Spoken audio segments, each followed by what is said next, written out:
Fully clad in white, President Barrow arrived at the National Assembly for the 2025 State of the Nation address. The event began with a customary handshake with dignitaries, including cabinet ministers, technicians, and members of the National Assembly.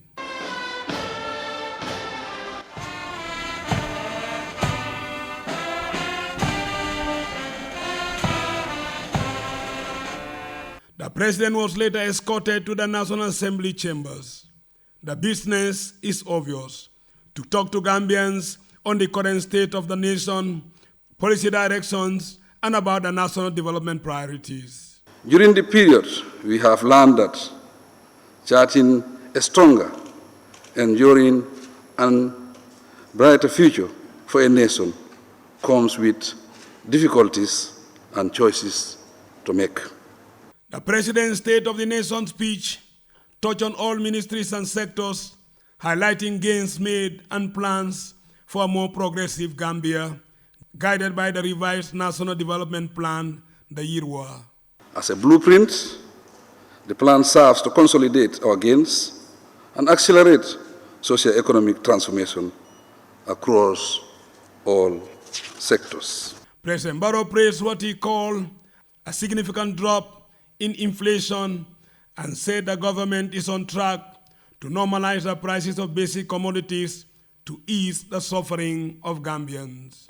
Inflation and the rising cost of living continue to impact household incomes. In response, the government has implemented a salary review for civil servants and social protection programs to alleviate the suffering of low-income earners. On infrastructure, President Barrow said the government is working towards completing OIC roads, arguing that a nation can't develop without good infrastructure. Progressively, the government is strengthening internal security, modernizing our national identity card management and national security infrastructure. The digitalization of our national documents is in progress, and we will soon replace the concession contract for the national ID system. The Ministry of Interior is reviewing the Motor Traffic Act to introduce appropriate action against road offenders. Meanwhile, plans are underway to install CCTV systems along the OIC highway and other strategic locations.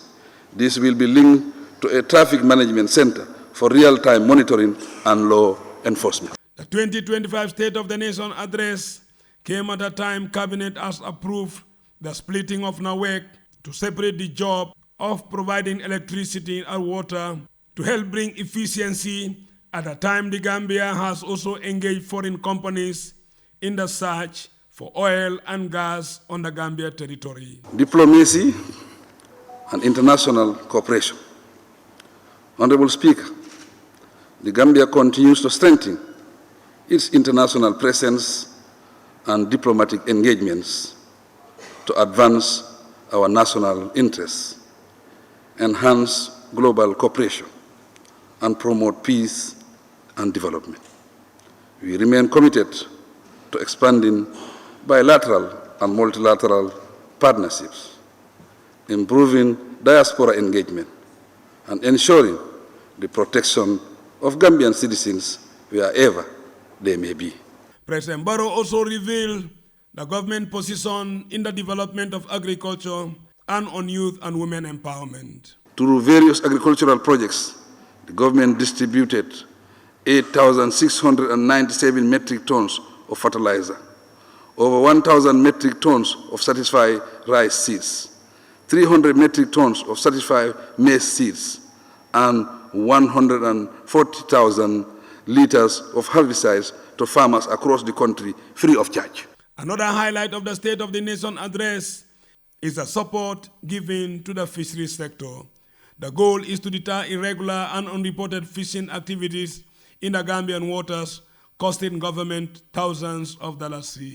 I am pleased to inform this August Assembly that both the Victims Reparation Commission and the Anti-Corruption Commission established through legislation passed by this Assembly will commence operations in this legislative year.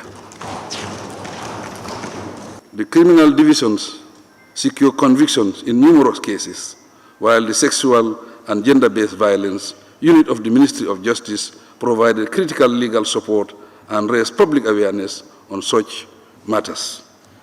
The Registrar General's Department has upscaled digitization efforts and now operates an online marriage registration portal, thus enhancing efficiency and accountability.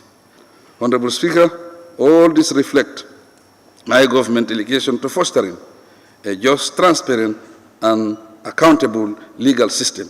The paper also praises the government's position in strengthening governance in environmental management. The restructuring of GAMTEL, GAMCEL, and GAMPOS remain a high priority for my government. In this respect, the World Bank has committed $6.4 million for GAMCEL social plan.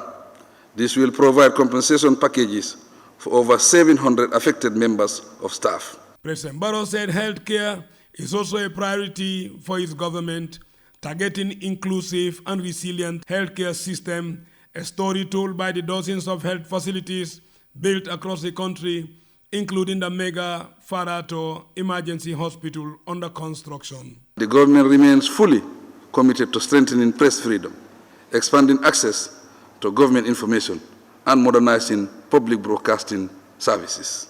In pursuit of sustainable development on a grand scale, our administration prioritizes infrastructural development that guarantees equitable access to education, healthcare, universal access to electricity, and safe, reliable transportation for our people. Honorable Speaker, it is worth noting that 424 new schools have been built, accompanied by 6,400 new classrooms. The 2025 State of the Nation address also has said that at the Ministry of Lands and Regional Administration, government has developed the first ever land policy to address land-related matters. Louis Mendy, GRTS.